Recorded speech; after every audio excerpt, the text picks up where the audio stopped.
It was farting that saved Canada. That is so juvenile. Hey, Scott, you like apples? Of course. How do you like them apples? Welcome back to Doing the Dishes, everybody. Today we're going to do a Canadian favorite, poutine. Take a look at the ingredients. Pretty simple here.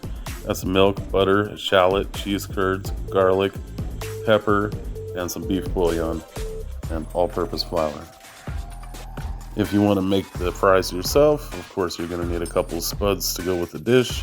I grabbed just 2 very large russet potatoes, and I cut them in the size of steak fries, big old chunkers.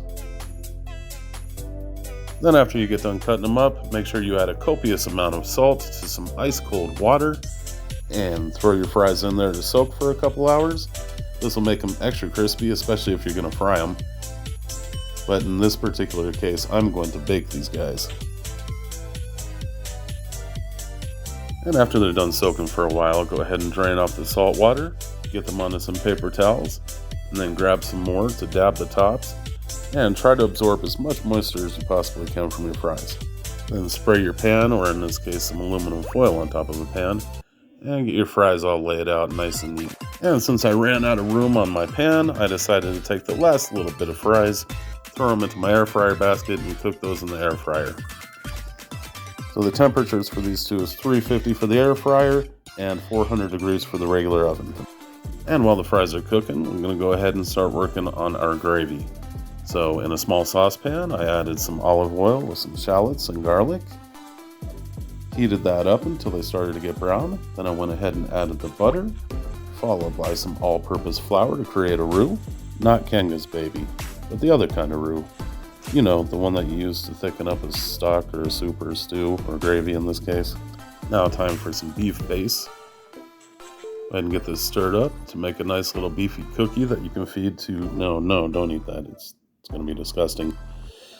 To it though, let's go ahead and add some pepper and some milk, and time to get into some whiskey business here.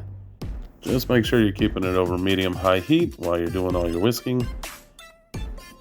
And keep going and going and going until you feel like your arm is about to fall off, and then go a little bit more.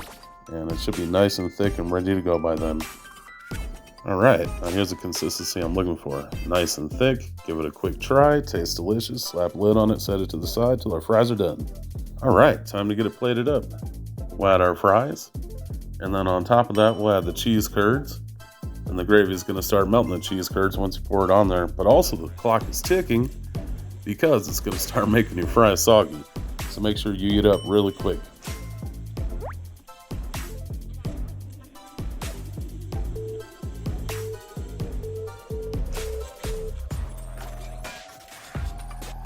Look, Mr. Homeless Guy, if you don't want to buy us tickets and not get your $10 and not go buy yourself a bottle of vodka, then be my guest. 6 tickets, please.